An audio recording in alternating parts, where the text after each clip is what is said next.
Hey, this video, like the past 2 weeks, features a guest who has sadly passed away. Chris Ferguson was an amazing person. When I talked with her for the podcast, she shared some stories that just blew me away in terms of her life experience and how she wanted to give back to the community that she served. I really hope you listen to this video and or podcast and take some lessons from her, because that's the best way to remember her, is how she wanted others to serve those who needed her help.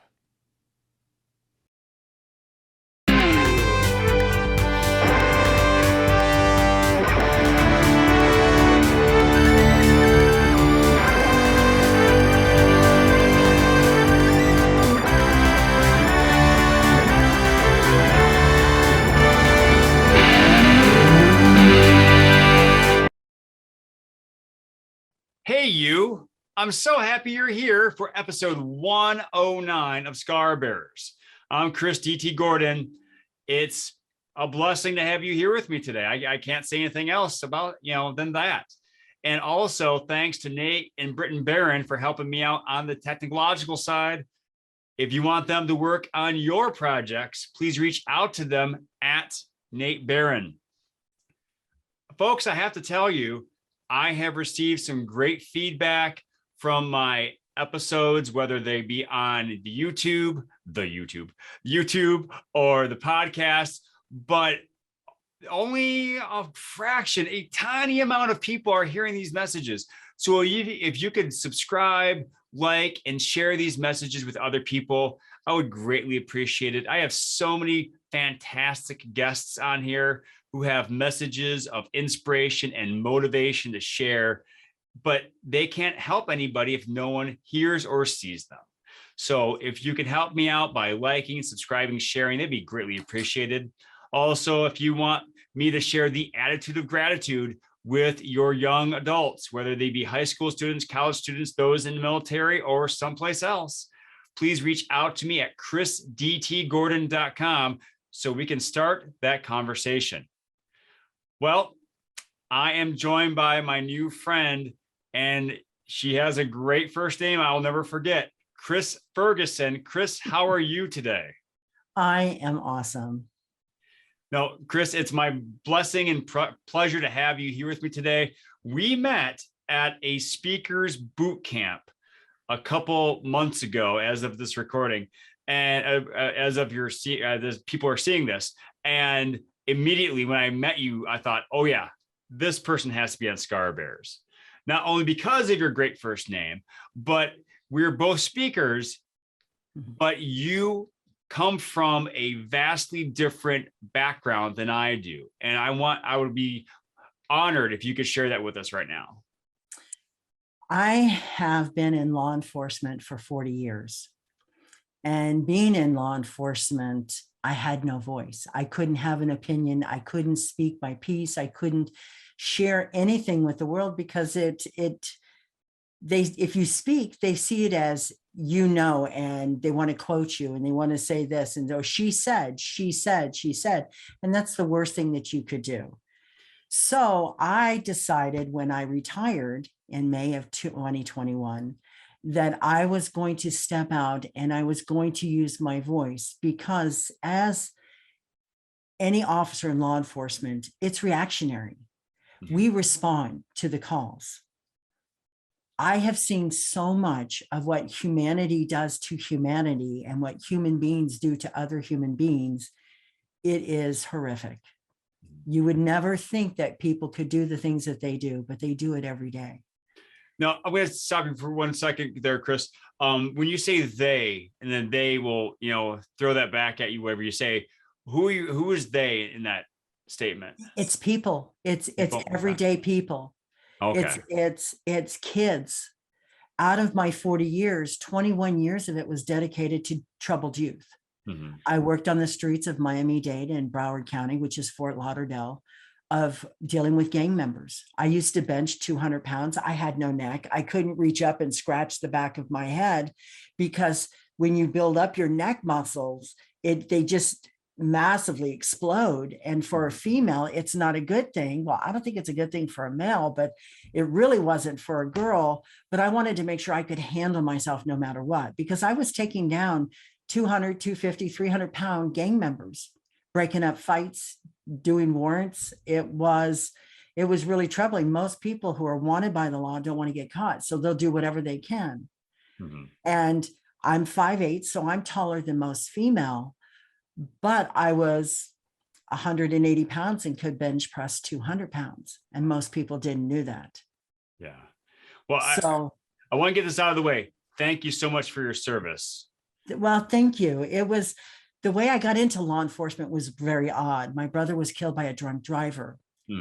And the drunk driver was never held accountable. I was 20 years old. He was 3 years older than I was. He was figuring his life out. He was had done a lot of stupid stuff. He was a street kid, just like I was. And that's another story I'll tell here in just a second. But he used to deal drugs. He used to deal drugs, and he gave it up, and he found his creator. He decided to go back to college. He was finding his passion, his purpose. And he was standing in his front yard, walking some friends out from a party from his house. And he was struck, and they were struck by this drunk driver. And my brother was 6'6", weighed 248 pounds, and he was knocked 108 feet from impact. Oh my goodness. So this person had to be doing in excess of 67 miles per hour when you do the mathematics for it. So I was angry. I wanted to avenge my brother's death. The injustice of walking your friends to their car should not be a reason for being killed because you choose to drive and under the influence. Yeah.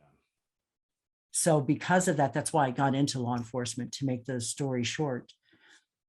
However, the only reason why I didn't avenge my brother's death was because I was a new mom. I had a 1-year-old daughter. And that 1-year-old daughter, if I had avenged his death, I'd have gone to prison. I would have abandoned her like our parents abandoned us.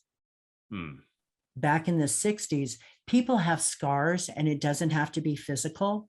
There are some scars that you would rather have physical scars because at least you can have them surgically fixed. Emotional and mental scars last a lifetime. Yeah, they do run much deeper than the physical scars do. Usually those are only skin deep. Usually. Yeah. But in my case, my dad was Native American. My mother was white. They met, both of them were in the military. They met in the military. They got married. My mother started having children. So the military says, you can't be in the military and be pregnant. So we're going to make you a civilian, but we'll give you a dishonorable discharge. Well, my mother had 6 kids. I was the first girl, and my dad was an alcoholic. My mother was controlling and narcissistic, and us kids were caught in the middle. So when my dad decided to move his duty station and not tell the family and just up and left, the Catholic Church told my mother a single woman couldn't raise 6 kids by themselves, let them help her. So they found an orphanage in Colorado Springs, and I turned 8 in February. I had my first Holy Communion in May, on May 10th, on Mother's Day. And on June 6th that year, I found myself being orphaned and separated from my brothers and sisters. Oh, and wow. My mother drove away. I chased her. I ran as fast as I could. I literally ran out of my shoes to try to catch her. And when she accelerated and looked up in that rearview mirror and I saw her face, I lost hope. And so that's sorry why that happened. Well, I had no control over it, but I tried to change it. But my older brothers were all close in age, so they were at least in the same building. My younger brother was separated, and my sister and I were separated because I was 8, she was 5. So my mindset then went to protecting her. So at this orphanage, I was bullied a lot. I was picked on, but I made sure that if they were picking on me, I made sure my sister was safe and they weren't picking on her. I used to sneak in down there and sleep under her bed until they caught me. So then they started locking the dorm doors, but there was still a connection with the bathroom and they didn't think about it, but I knew it. So I kept sneaking down there and I would come back and get back in my bed before they woke up, or I was supposed to get up. And that happened for a couple years. And then at 14, 2 girls tried to murder me.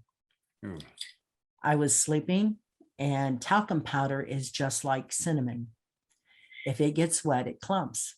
And they took a cap off of a talcum powder bottle and poured it in my face while I was sleeping. Ooh. And of course, snoring in the whole 9 yards. So I had talcum powder in my eyes, up my nose, in my mouth, in my ears, and I couldn't breathe.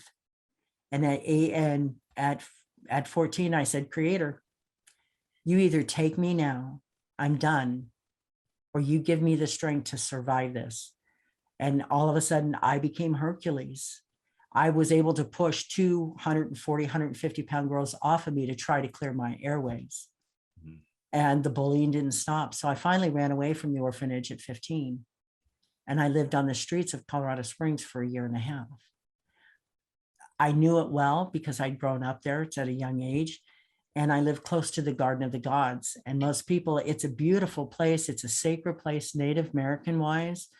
There's a lot of people that have done a lot of negative things as far as like satanic worshiping was very big back in the 70s in the Garden of the Gods.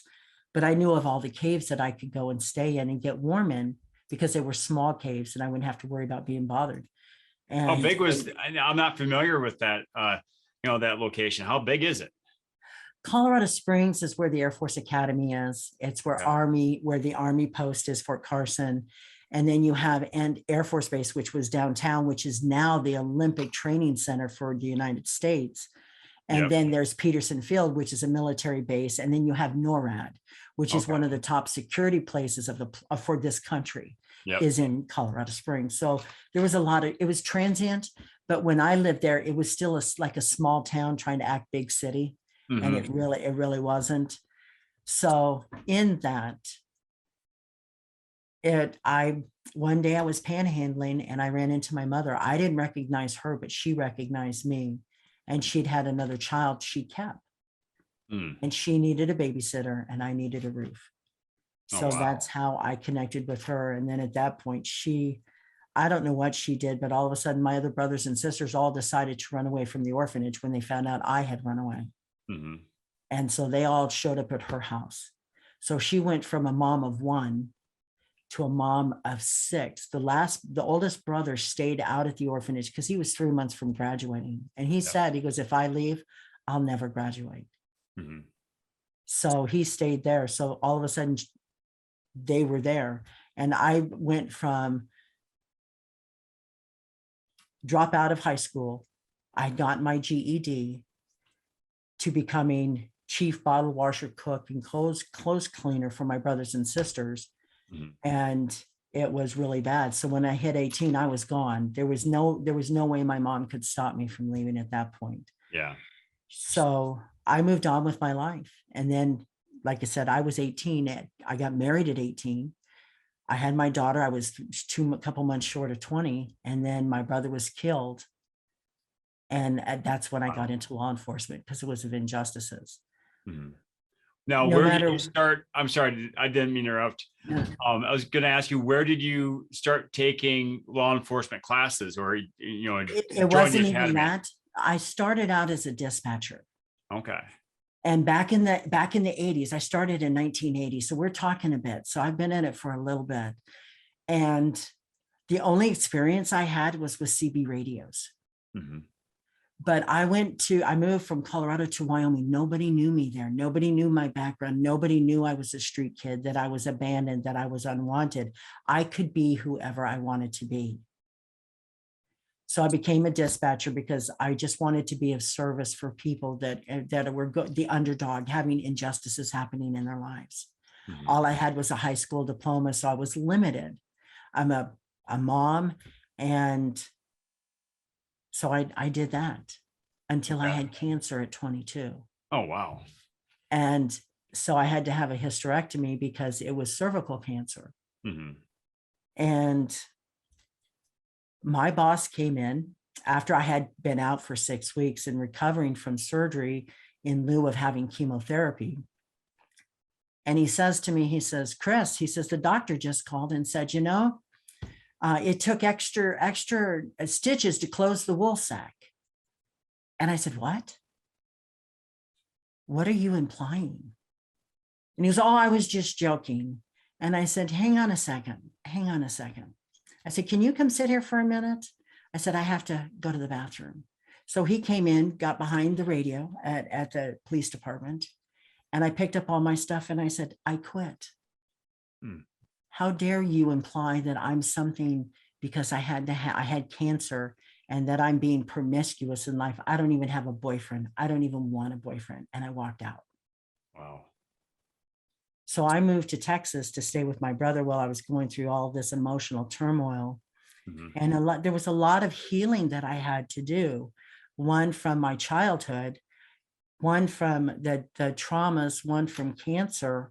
And so I stayed single. And after a year with my brother, I was like, okay, I'm going crazy. I can't live with family, because he thought he could parent me. Oh, okay. And I'm an adult. I was working at the police department down there as a 911 call taker. So I moved back to Wyoming. I said, no, this is my safe place. This is where I can be me. I can do everything. And I went to work at a men's penitentiary as a correctional officer. And back in that day, I was one of 3 women that worked at the penitentiary. And of course, back in that day, or the concept, because I'm a female working in a male's career. And so I had to go to work there just because I wanted to see all the penises. Of course, that's the only reason why a person would take a job to work in a penitentiary, other than maybe they might have bills and a child to raise and they have to make a living. Yeah. But that doesn't mean anything. But the whole idea was that that's what they thought of women. So I became that individual that it was like, you know what? I'm a female, but I can do anything you can do. And as well, not because I'm a female, but because I'm determined. So females were stuck in the housing controls. And if you didn't have a relief, you could end up working 16 hours a day, but the guys wouldn't relieve you to go to the bathroom because they didn't like working the control housing. So you could go 8 to 10 hours without being able to go to the bathroom or getting a break. Wow. So back in the day, it was a lot of things against me, because one, I was female, 2, I was quiet. I was that observer. And while I was there, I got training in firearms. I was one of the top firearms persons qualifying there at the penitentiary over all the guys. So that got me out of the control housings to put me in the towers, get me out on perimeter patrol, which gave me freedoms that I couldn't have any other way. Yep. And finally, I just was like, you know what? I can't do this anymore. Our snowblower broke. I'd gotten married. And I said to my husband, I said, we got to move. I don't know. I don't care where we move. Let's just move. I just can't do this anymore. So he says, okay, let's go to South Florida. Oh my gosh. It was like going from Wizard of Oz land to the jungles in Jungle Book. It was dog eat dog. It was, you go from a town of 10,000 to a population of over 1 million in the county. That is a huge, huge difference. That's just people alone. That's not counting the climate and the no, but the animals went from 4-legged to 2-legged. So the thing is you got people acting like animals, treating people badly. So I got into corporate security. I was the director of one of the 2nd largest attractions in South Florida. And I thought, they were begging me to go back into corrections because I had so much experience. I became a hostage negotiator, and not many people have that certificate or are able to accomplish the training for that. So I said, no, can't do it. So the Juvenile Delinquency Gang Prevention Council approached me as a business person to help them, because of my background in law enforcement, my background in corrections, to help them with society, with their problems. So the first thing I looked at, and I said, listen, I'm all about kids. I can help you with the gang task force. Don't mind doing that. They said, perfect, we'll sign you up. And I said, but you have to do something about the truancy. It's not against the state law to be truant in this state of Florida. And this was back in the 90s. And so they said, well, we don't know what to do. And I said, well, let's change the law. And they were like, okay, this is something we can do that's tangible to help, juveniles. And I said, but then you have to create a facility so that we make it easier for everybody: law enforcement, education, mental health, Department of Children and Families, the court systems. Let's get them all involved in one location, because there's so many kids falling through the cracks. So I got the politicians together. I got the sheriff's department, law enforcement, the state's attorney's office. We got the funding and we built a facility called the Juvenile Intake Facility in Broward County. And the whole purpose is that if a kid was caught being truant during school, they were taken there. This way the police officer could drop them off and go back to the streets, because some parents wouldn't show up for 6 or 8 hours because they're at work and they know they'll get in trouble if they have to leave. Yep. So once they got there, they got processed in, the kids did. The school was notified that they were truant. DCF was notified. The parent was called. You have 1 hour to come get your child, or we will bring your child to your job.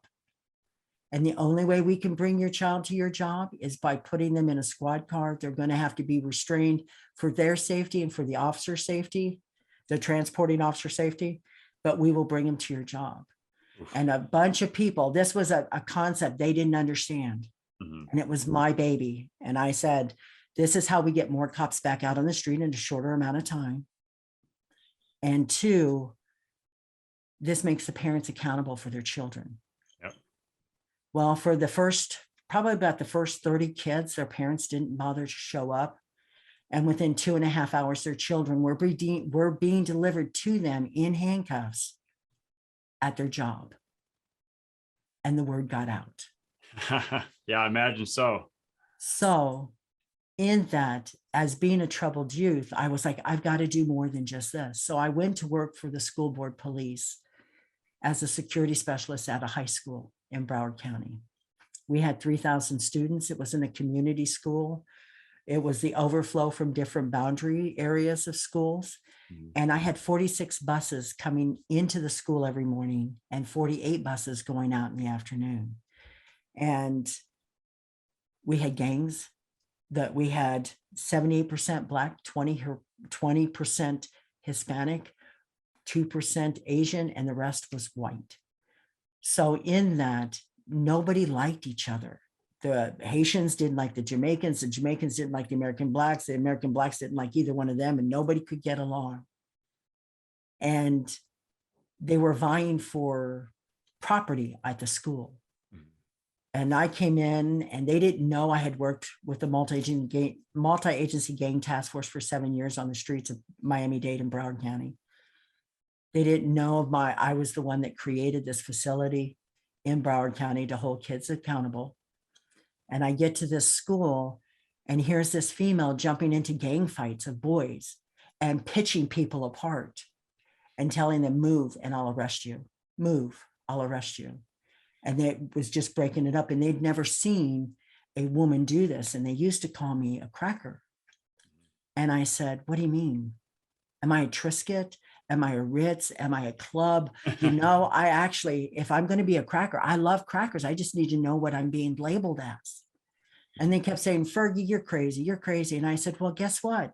Since you're labeling me, it now allows me to label you. And all of a sudden the lesson was learned. You can't call people names.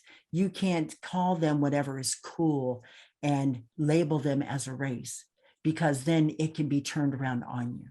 Mm-hmm. And I was at this high school for 15 years. It was the hardest thing I ever had to do. Myself and 2 SROs were making 180 arrests. Well, 168 arrests in 180 days. We're talking drug dealing. We're talking strong arm robberies. We're talking robberies. I've taken weapons off of kids, Chinese stars. I've arrested a girl that had a 4.5 GPA. She was one of the low flying drug dealers on my campus. Ooh. She was just shy of the valedictorian, and she's my biggest drug dealer. Oh, wow. So I solved 27 robberies happening in 3 other cities. One of my kids using our bus system, taking different buses, getting off there, doing a robbery, getting on a city bus after he took off all of his stuff and going home. So I had to defend 4 boys from false rape charges. I never thought in my entire career that would ever happen. And the whole time, none of these kids knew my background of being abandoned. None of these kids knew how I had been bullied. None of these kids had known the physical pain and traumas I had endured as a kid. But in my mind, I was like, I promised myself at 8 years old, I would be the parent that would never abandon my children like I was abandoned. And if I could ever help kids that are in with no support system to have a support system, that's who I was. And so for, like I said, for 21 years, I have been, up until May of last year, been dealing with troubled youth. I've been able to get homeless girls graduated from high school so they have a high school diploma so that they can be successful in life, because that's the minimum you need. Mhm. They went into the military and they're all amazing women. But it was helping them through those times when they didn't want to tell anybody. And I heard about it. And I went to the guidance counselors and I said, listen, put them in PE first period every day for every year. And they said, well, they can only have 2 PE credits. And I said, well, make it elective. PE is an elective. They can elect to do that once they have their core classes, right? And they said, yeah. So they were in PE first period, and I would wash their clothes while they were in first period. So nobody knew that they were homeless. They had a shower that they could do after PE. They had clean clothes. I went down and invested into some clothes I kept in my office, and I'd have them come in once a week, pick up whatever clothes you need to have to get you through the next week. If you need to, bring them back. I gave them all book bags. Bring me back what you're not wearing and let me wash them, and I'll put them back in your book bag. And I did this for 4 years for these girls. But this is what is, in my mind, is being of service. This is how you, no matter what your job is, when you see humanity and realize that some people are just living and trying to survive their circumstances, it opens up a whole new picture. It definitely does. Wow. That is the fact that you were able to help those girls rise from homelessness to being successful in the military alone is laudable. But all that you've done, through your various services, it's, I don't want to say unbelievable because I don't want to, speak hyperbolic, but man, you are phenomenal, Chris. I just have to say that you're a phenomenal human being. Once you've retired from the law enforcement, what are you doing now? Well, now, since then, my last 3 years, I've become a 4-time bestseller, international bestseller in the Blue Talks. Mm-hmm. I have my own book coming out. It's called You've Championed Yourself. Who Are You? And that's the name of my podcast. And this is the story of how I decided to help ordinary people have a voice that are doing extraordinary things in life for themselves and humanity. There's so many people that have been abandoned, either emotionally, mentally, or physically, and they turned to drugs. They committed crimes. Here I was in law enforcement, and I've put people on my podcast that are felons, former felons, but they've changed their lives. This one felon, he has 2 doctorate degrees now and wants to give back to troubled youth. So I connected him with my network that I have in Florida to be able to help in his way. Wow. He's now a multimillionaire in real estate, and his story is just amazing. There's a female I've connected with different school districts in other states because she was breaking the law, thought that this was it, not only in the state law, but the federal law. And she's now done her time. She's now giving back and showing kids how much education is so important to break the chain of abuse, to break the chain of socioeconomic despair and demographics. It breaks a chain when you have that education. Even if you just go into the military to get an MOS, your specialty in the military, and get training and get out and then have something to go from. So I am showcasing people who don't have a voice, that underdog and there's so many of them. There's more of them than the criminals that haunt our streets. Mm-hmm. But their message is never heard. Like you, and I loved your opening when you said, please subscribe, tell your friends about this, because this is a way of spreading the message. And that's why when we met up in this speaking boot camp, my message is, and my speech is about going from abandoned to unconditionally loving. And that was quite a journey. Mm-hmm. But when you get to that point, you know what your journey is, you know what your purpose is, you know what your passion is, and you walk your actions, you walk your talk. It makes a difference in humanity.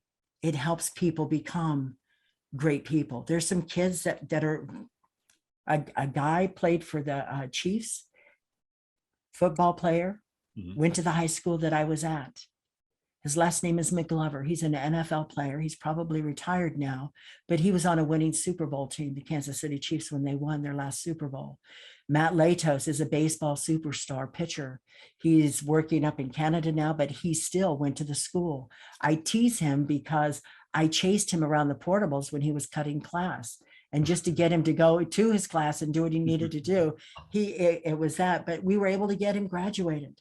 We were able to get him to become and to see his dream when he couldn't see the clarity himself.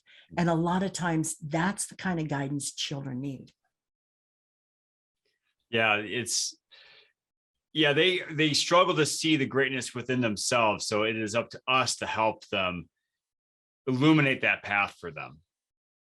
Role models are very important, and you don't have to be anybody special.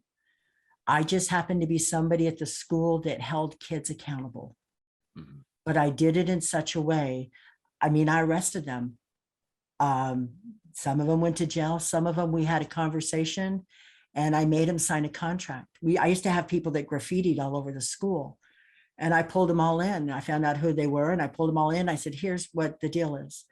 I want you guys to create a mural in my office. There can't be any people of color. The only person that can be on here has to be the color of purple. And if you guys agree to doing this, you cannot graffiti anywhere else on my campus. And this way you can sign your section of my wall of my office so that you can showcase your art, but you can't do it all over the school. And they agreed to it. And our school didn't get graffiti for 10 years. And it was using out of the box thinking to help them to know that, you know, if anybody go into Fergie's office and look at her wall, look what I did, my name's on the wall. It gave them value. It gave them worth where they never had it before. It's that, as you call it, outside the box thinking that is sorely needed, because, you know, being an educator myself, we hear about standardized tests. Well, I have yet to meet a standardized kid. Yeah. That is an amazing statement and an understatement, because not everybody learns the same way. I'm auditorial and visual. I have to have both. I'm one of those rare breeds that I can read a book, but if I can follow a video in the book, I get it better. Yes. Than just reading it and trying to understand. And I used to think communication was so important. It's more about how they comprehend the communication you're putting out.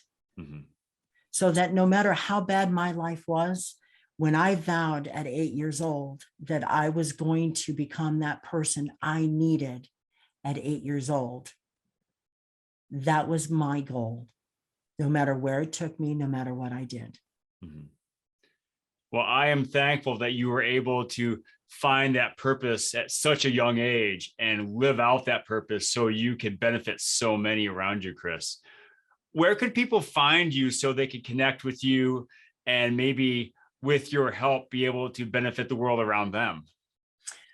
My email address, you have to put www.chris, CHRISF, as in my last name, Ferguson, just F, 360.com. And if you join my YouTube page, I'm getting ready to do a journey, a documentary on Mother Earth's chakras and vortexes. So that's what I'm currently doing. I'm going to Maui next month. Oh, well, have fun. It sounds like it's I haven't heard anyone say, "Oh, I'm going to Hawaii." Oh, darn. Well, this is more of, I went to a spiritual retreat in Mount Shasta in Northern California. And that's where I was kind of like given this mission to show people that you have chakras in your body. Most people who do yoga or stretching or anything, they all understand the chakras of the body, but nobody thinks that the earth has those same chakras. and they do in their actual locations. So I'm going to those locations. One, the documentary, I want to help educate children. Of course, that's my purpose. And two, but there's a lot of adults that never had that childhood or will never ever be able to go to these locations to be able to see that we're all connected. We're more connected than we know. And it's what we do in our everyday lives that makes a difference on the planet. Yes. Because if we don't take care of ourselves, that helps other people to help other people take care of themselves. Mother Earth is going to keep taking care of herself at our demise. Mm-hmm. I agree. Yeah, I have said on this show many times that self-care is a necessity, not a luxury. And so you have to take care of yourself in the best way that benefits you. So well, if you don't do it, who's going to do it?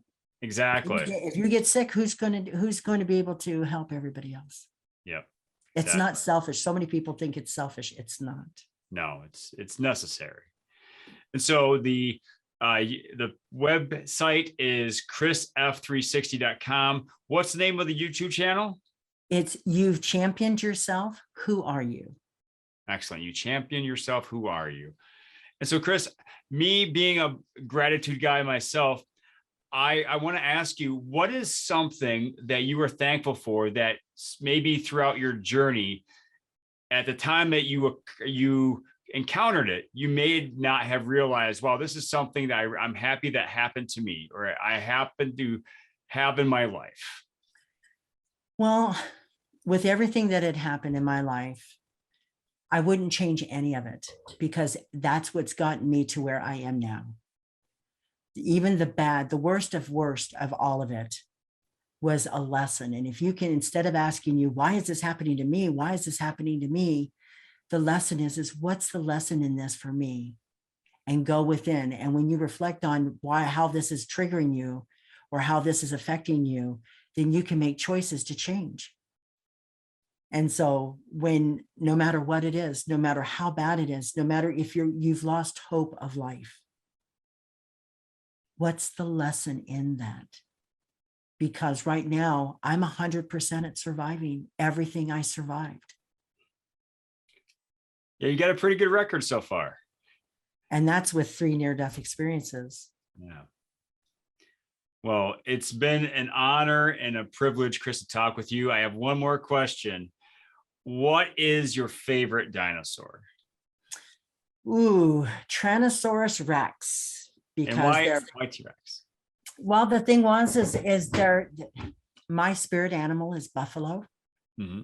And Tyrannosaurus Rex was easygoing, laid back. If it had to defend itself, it did. They usually traveled in packs and they took care of each other. Mm. And so the fact is that if you see in any of the movies, and I'm going off of the movies like, Dinosaurs, Jurassic Park, that kind of stuff. Yep. So the fact is that they were always in like clumps or in herds. And so as a pack animal, it's all about taking care of each other. It's all about helping each other out. And that's my core. You know what? That tracks of what I know about you. That definitely fits. And I love learning more. I've learned more about Tyrannosaurus Rex doing this podcast by asking this question than all the readings I've done as a little kid and everything. I learned that they had the highest cognitive function of any dinosaur from a previous guest. And so, I didn't know that, but thank you. That just now validates my point. Yeah, there you go. There you go. Well, Chris, it's like I said it before, and I'll say it again. It's been an honor and a privilege to talk with you. Thank you so much for sharing your story today with us. I cannot thank you enough. Thank you, Chris, for having me. It's been an honor, and I've been excited to be here. Definitely. And so, folks, reach out to Chris at chrisf360.com, or you can check out her YouTube channel. You've championed yourself. Who are you? I got it there. You got it. So you can reach out to her and benefit from her knowledge and her experience.